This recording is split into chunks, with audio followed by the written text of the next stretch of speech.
여러분 반갑습니다. 한국사 수업에 오신 것을 환영합니다. 오늘은 3차 시 고대 국가의 통치체제 정비에 대해서 살펴보겠습니다. 저는 명쾌한 김 선생입니다. 먼저 고대 국가의 통치체제 정비 주요 학습 내용을 살펴보도록 하겠습니다. 첫 번째, 정치체제가 군장국가에서 연맹체 국가, 연맹체 국가에서 중앙집권적 영역국가의 단계로 발전해왔음을 탐구합니다. 두 번째, 삼국의 통치체제 정비 과정을 확인하고 고대 국가의 특징을 탐구합니다. 오늘 이 두 가지의 주요 학습 내용을 가지고 살펴보도록 하겠습니다. 목차를 통해 오늘 수업에서 할 내용을 살펴보도록 하겠습니다. 오늘은 탐구활동 5개와 한 걸음 더라는 심화학습 하나로 구성되어 있어요. 먼저 탐구활동 1번에서는 정치체제 발전 단계에 대해서 살펴볼 거고요.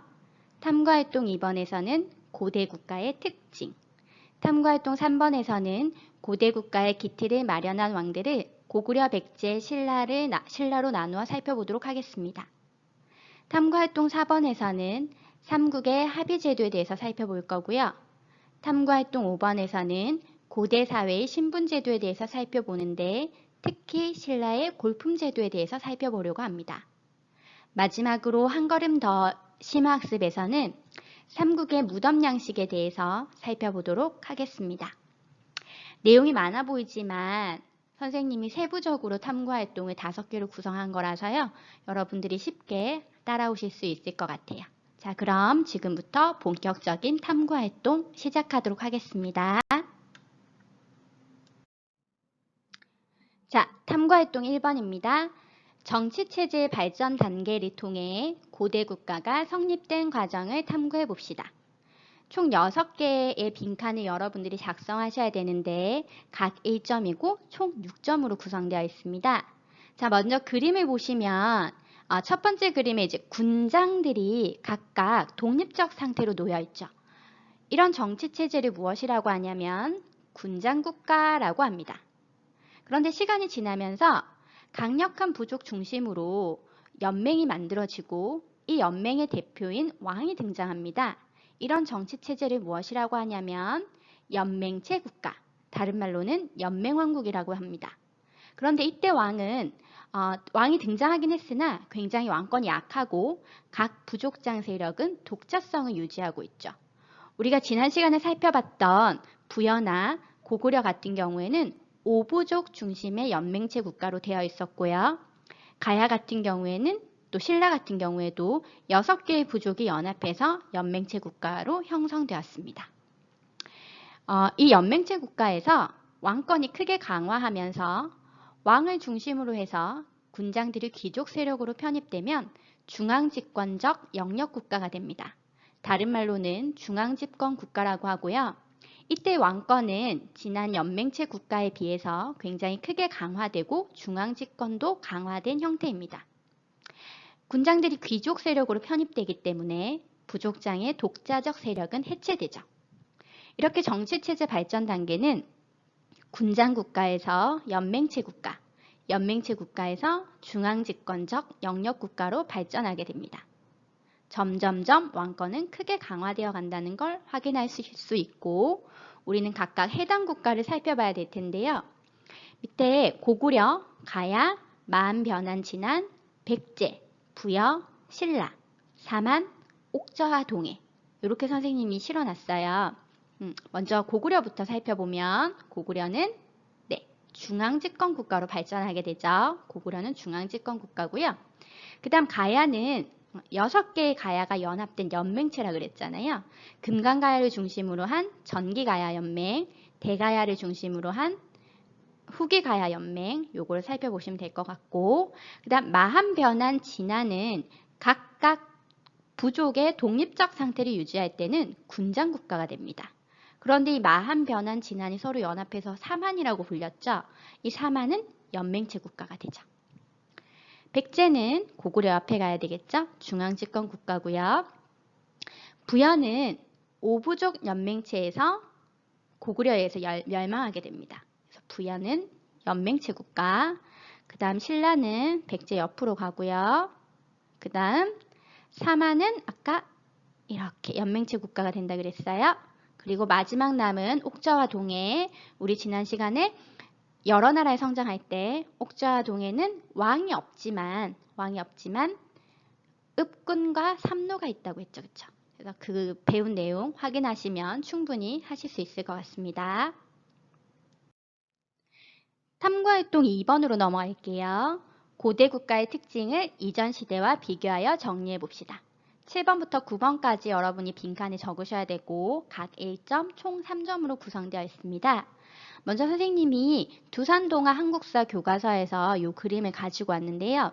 삼국의 체제 정비를 표로 보기 쉽게 정리해 놓은 것 같아서 가지고 왔어요. 여기 보면 고구려, 백제, 신라로 나뉘어져 있고요. 고구려는 부여에서 온 주몽 세력이 건국했다라고 되어 있죠. 그쵸? 그리고 1세기 태조왕 때 옥저를 복속하고 2세기 고국천왕 때 행정적 오보로 개편하고 4세기 소슬왕 때는 불교를 수용하고 태학을 설립하고 율령을 반포한다고 되어 있습니다.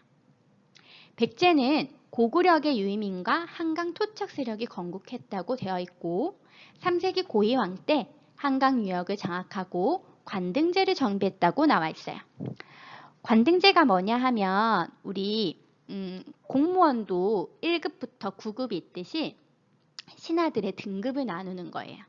신하들의 등급을 나누고 그 다음에 이 관리들이 이제 공적인 자리에서 입는 복장을 공복이라고도 하는데 관등제를 마련해서 옷 색깔도 다르게 해서 관등의 높낮이에 따라서 옷 색깔을 다르게 해가지고 공복을 제정하기도 합니다.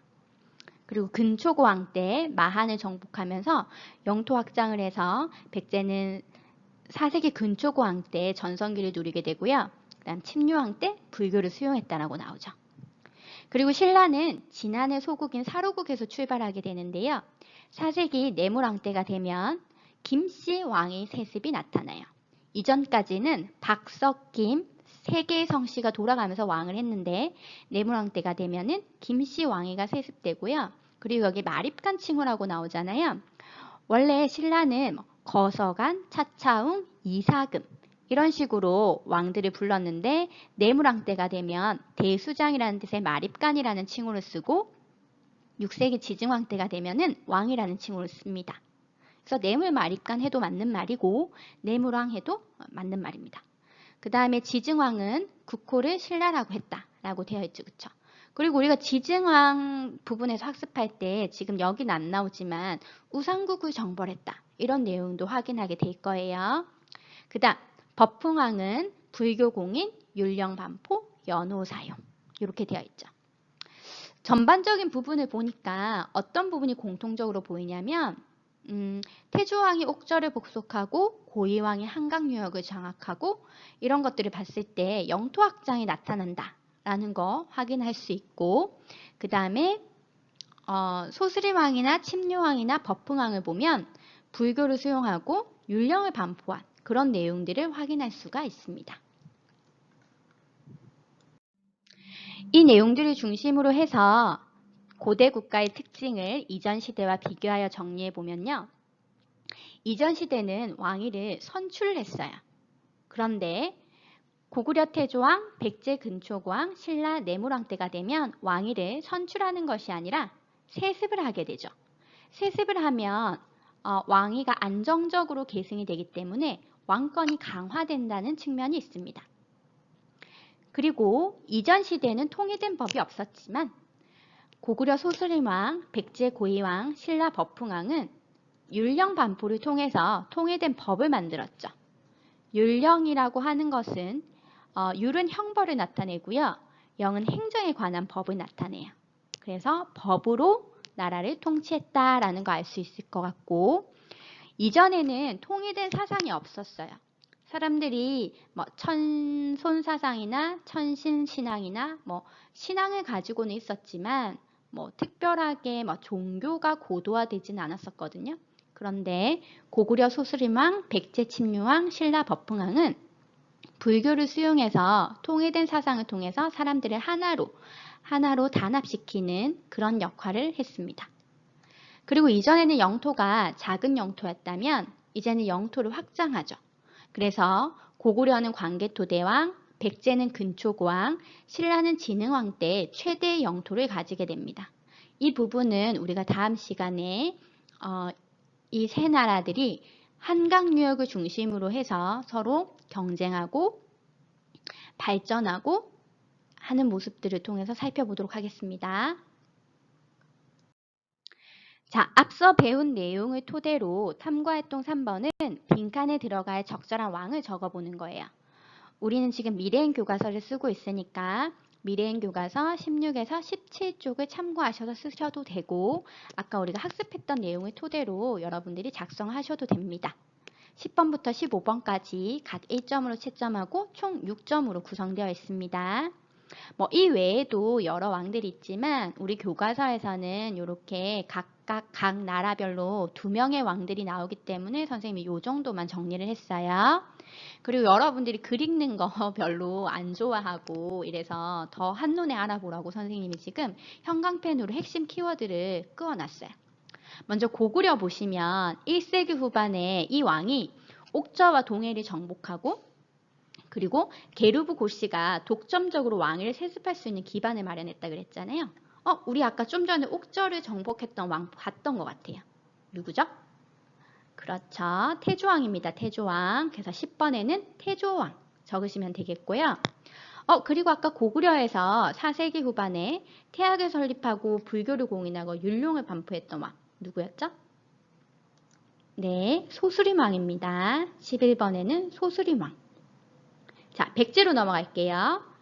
3세기 중엽의 백제에서 한강유역을 완전히 장악하고 관등제도 16등급으로 정비하고 또 아까 관리의 등급에 따라서 관복 색깔이 다르게 하는 거 공복이라고 했죠. 공복, 그 다음에 법령도 제정한 왕. 이 왕 누구였죠? 네, 고이왕이었습니다. 고이왕. 자, 그 다음 백제에서 불교를 공인한 왕은 누구였어요? 그렇죠. 침류왕입니다. 침류왕. 자, 신라 살펴볼게요. 4세기 후반에 이 왕이 진안 지역을 거의 차지하고 김씨의 왕위 세습권을 확립했고 자, 여기 보시면 왕의 칭호를 이사금에서 대수장을 뜻하는 마립간으로 바뀌었다 그랬죠. 이 사람 누구였죠? 그렇죠. 뇌물왕, 뇌물마립간. 그 다음 6세기 이 왕이 율령을 반포하고 불교를 공인했네요. 그렇죠. 법흥왕입니다. 그래서 우리가 6명의 왕은 좀 여러분들이 핵심적으로 파악하고 있으면 좋을 것 같고요. 일단 기본적으로 각 왕들이 어느 나라 왕인지는 아셔야 되고 그 다음에 이 왕들이 어떤 업적을 가지고 있는지 연결하시면 좋을 것 같습니다. 사실 우리가 학습하다 보면 고구려, 백제, 신라는 왕이 너무 많이 나와서 여러분들이 좀 힘들어요. 헷갈리기도 하잖아요. 이 왕이 어느 나라 왕이었더라? 이러면서. 일단 기본적으로 각각 나라별로 이제 왕들을 기억하시면 되겠죠. 연상하시는 게 중요하니까 그런 걸 중심으로 해가지고 학습하시면 좋겠어요.